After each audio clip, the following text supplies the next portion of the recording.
DCM Ajit Pawar ನಿಧನದ ಬೆನ್ನಲ್ಲೇ power politics ಜೋರಾಗಿದೆ. Ajit Pawar ಉತ್ತರಾಧಿಕಾರಿಯಾಗಿ ಪತ್ನಿ ಸುನೇತ್ರಾ ನೇಮಕ ಆಗಿದ್ದಾರೆ. ಮಹಾರಾಷ್ಟ್ರ ಡಿಸಿಎಂ ಆಗಿ ಸುನೇತ್ರಾ ಪವಾರ್ ಪ್ರಮಾಣ ವಚನ. ಸುನೇತ್ರಾ ಎನ್ಸಿಪಿ ಶಾಸಕರ ಪಕ್ಷದ ನಾಯಕಿಯಾಗಿ ಆಯ್ಕೆ. ಎನ್ಸಿಪಿ ಶಾಸಕಾಂಗ ಪಕ್ಷದ ಸಭೆಯಲ್ಲಿ ಅವಿರೋಧವಾಗಿ ಆಯ್ಕೆಯಾಗಿದ್ದಾರೆ. ಎನ್ಸಿಪಿ ಅಜಿತ್ ಬಣದ ರಾಜ್ಯಸಭಾ ಸದಸ್ಯೆಯಾಗಿದ್ದಾರೆ ಸುನೇತ್ರಾ. ಮಹಾರಾಷ್ಟ್ರದ ಮೊದಲ ಮಹಿಳಾ ಡಿಸಿಎಂ ಆಗಿ ಸುನೇತ್ರಾ ಪದಗ್ರಹಣ. ರಾಜ್ಯಪಾಲರಾದ ಆಚಾರ್ಯ ದೇವವ್ರತ್ ಪ್ರಮಾಣ ವಚನ ಬೋಧಿಸ್ತಾರೆ. ಮಹಾರಾಷ್ಟ್ರ ಲೋಕಭವನದಲ್ಲಿ ಪ್ರಮಾಣ ವಚನ ಕಾರ್ಯಕ್ರಮ ಇರುತ್ತೆ. ಸುನೇತ್ರಾಗೆ ಹಣಕಾಸು, ಅಬಕಾರಿ ಮತ್ತು ಕ್ರೀಡಾ ಖಾತೆಯ ಜವಾಬ್ದಾರಿ ಕೊಡ್ತಾರೆ. ಅಜಿತ್ ದಾದಾ ಪವಾರ್ಗೆ ನೀಡಿದ್ದ ಖಾತೆಗಳು ಸುನೇತ್ರಾ ಪಾಲಾಗೋ ಸಾಧ್ಯತೆ ಇದೆ.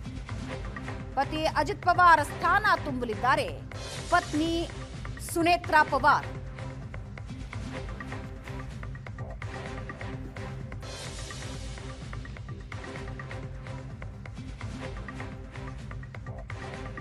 ಇವತ್ತು ಬೆಳಗ್ಗೆ ಎನ್ಸಿಪಿ ಅಜಿತ್ ಬಣದ ಶಾಸಕಾಂಗ ಪಕ್ಷದ ಸಭೆ ಇತ್ತು. ಮಹಾರಾಷ್ಟ್ರ ವಿಧಾನಸಭೆಯಲ್ಲಿ ಎನ್ಸಿಪಿ ಶಾಸಕಾಂಗ ಪಕ್ಷದ ಸಭೆ ಇತ್ತು. ಸುನೇತ್ರಾ ಆಯ್ಕೆಯಾಗಿದ್ದಾರೆ.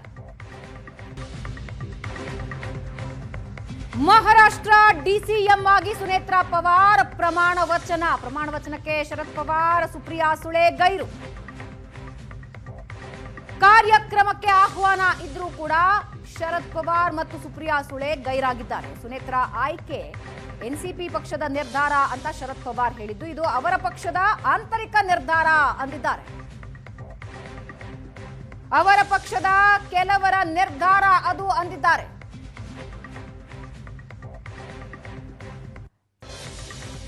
ಫೆಬ್ರವರಿ 12ಕ್ಕೆ ಎಲ್ಲ ಅಂದುಕೊಂಡಿದ್ದು ಆಗಿದ್ದಿದ್ರೆ ಫೆಬ್ರವರಿ 12ಕ್ಕೆ ಅಜಿತ್ ದಾದಾ ಪವಾರ್, ಶರದ್ ಪವಾರ್ ಇಬ್ಬರು ಒಂದಾಗ್ತಾ ಇದ್ರ, ಪಕ್ಷಗಳು ಮರ್ಜ್ ಆಗ್ತಾ ಇದ್ವಾ?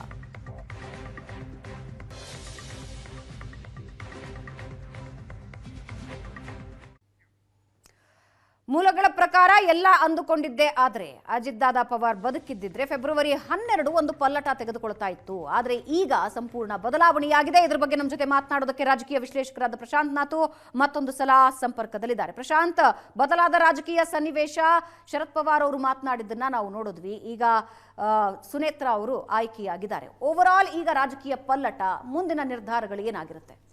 ಕಳೆದ ಒಂದು ತಿಂಗಳ ಹಿಂದೆ ಶರದ್ ಪವಾರ್ ಮತ್ತು ಅಜಿತ್ ದಾದಾ ಪವಾರ್ ನಡುವೆ ಗೌತಮ್ ಅದಾನಿ ಒಂದು ಸಭೆಯನ್ನು ಬಾರಾಮತಿಯಲ್ಲಿ ನಡೆಸಿದರು. ಗೌತಮ್ ಅದಾನಿ ಬಾರಾಮತಿಗೆ ಬಂದಿದ್ದರು ಒಂದು AI ಲ್ಯಾಬನ್ನು ಉದ್ಘಾಟನೆಗೆ. ಆಗ ಒಂದು ಸಭೆ ಶರದ್ ಪವಾರ್ ಮತ್ತು ಅಜಿತ್ ದಾದಾ ಪವಾರ್ ನಡುವೆ ನಡೆದಿತ್ತು. ಅಲ್ಲಿ ನಿರ್ಧಾರವಾಯಿತು, ಇಲ್ಲ ಎರಡೂ ಪಕ್ಷಗಳು ಒಟ್ಟಿಗೆ ಬರಬೇಕು, ಮರ್ಜ್ ಆಗಬೇಕು. ಸುಪ್ರಿಯಾ ಸುಳೆ ದಿಲ್ಲಿಯ ನಾಯಕತ್ವ, ಅಜಿತ್ ದಾದಾ ಪವಾರ್ ಮಹಾರಾಷ್ಟ್ರದ ನಾಯಕತ್ವವನ್ನು ವಹಿಸಿಕೊಳ್ಬೇಕು ಅಂತಕ್ಕಂಥದ್ದು ನಿರ್ಧಾರ ಆಯಿತು. ಹೀಗಾಗಿ ಪುಣೆ, ಪಿಂಪ್ರಿ ಚಿಂಚವಾಡಿ ಎರಡೂ ಮಹಾನಗರ ಪಾಲಿಕೆಗಳಲ್ಲಿ ಅಜಿತ್ ದಾದಾ ಪವಾರ್ ಮತ್ತು ಶರದ್ ಪವಾರರ ಪಾರ್ಟಿ ಒಟ್ಟಾಗಿ ಚುನಾವಣೆಯಲ್ಲೂ ಕೂಡ ಸ್ಪರ್ಧಿಸ್ತು, ಹೀನಾಯ ಸೋಲನ್ನು ಅನುಭವಿಸ್ತು. ಆದರೆ ಅಜಿತ್ ದಾದಾ ಪವಾರ್ ಅವರ ಆಕಸ್ಮಿಕ ನಿಧನದ ನಂತರ ಪರಿಸ್ಥಿತಿ ಬೇರೆ ಆಗಿದೆ. ಈಗ ಮರ್ಜರ್ ಮಾಡಿ ಸರ್ಕಾರದಲ್ಲಿ ಭಾಗಿಯಾಗಲಿಕ್ಕೆ ಹೋದರೆ BJP ಅದನ್ನು ಒಪ್ಪಬೇಕು. ನಂಬರ್ 1, ಇವತ್ತು ಅದು ಒಪ್ಪುವ ಸ್ಥಿತಿಯಲ್ಲಿ BJP ಇದೆಯಾ? ನನಗನ್ಸುತ್ತೆ ಸುನೇತ್ರಾ ಪವಾರ್ ಅವರ ತರಾತುರಿಯಲ್ಲಿನ ಈ ಶಾಸಕಾಂಗ ಪಕ್ಷದ ಸಭೆ ಮತ್ತು ಅವರನ್ನು ಉಪಮುಖ್ಯಮಂತ್ರಿ ಆಯ್ಕೆ ಮಾಡಿರ್ತಕ್ಕಂಥದ್ದು BJPಯ ಒತ್ತಡ ಕೂಡ ಇರುತ್ತೆ. ಜೊತೆಗೆ ಅಜಿತ್ ದಾದಾ ಪವಾರ್ ಗುಂಪಿನಲ್ಲಿರ್ತಕ್ಕಂಥ ಶಾಸಕರ ಒತ್ತಡ ಕೂಡ ಇರುತ್ತೆ. ಯಾಕಂದರೆ ಇಲ್ಲ ಸುನೇತ್ರಾ ಪವಾರ್ ಆದರೆ ತಮ್ಮದಾದರೂ ನಡೆಯುತ್ತೆ, ಇಲ್ಲಾದರೆ ಸುಪ್ರಿಯಾ ಸುಳೆ, ಶರದ್ ಪವಾರ್ ಅಲ್ಲಿ ಅವರ ಕೈಯಲ್ಲಿ ಸೂತ್ರ ಬರ್ತವೆ ಅಂತಕ್ಕಂಥದ್ದು ಕೂಡ ಕಾರಣ ಇರ್ಬೋದು.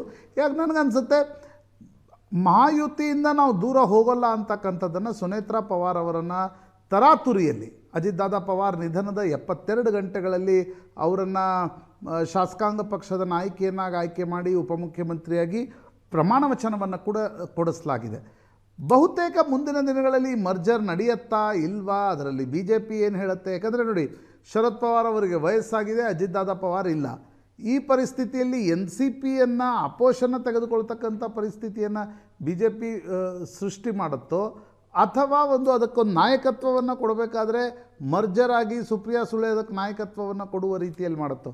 We don't know. ಆದರೆ ತರಾತುರಿಯಲ್ಲಿ ಸುನೇತ್ರಾ ಪವಾರರನ್ನು ಉಪಮುಖ್ಯಮಂತ್ರಿಯನ್ನಾಗಿ ಆಯ್ಕೆ ಮಾಡಿದ್ದು ಮತ್ತು ಅದಕ್ಕೆ ಶರದ್ ಪವಾರರ ರಿಯಾಕ್ಷನ್ ಏನಿದೆ ಅದು ಸಾಕಷ್ಟು ಒಂದು ಕುತೂಹಲವನ್ನಂತೂ ಜಾಸ್ತಿ ಮಾಡಿದೆ. ಎಸ್ ಪ್ರಶಾಂತ್, ಧನ್ಯವಾದ.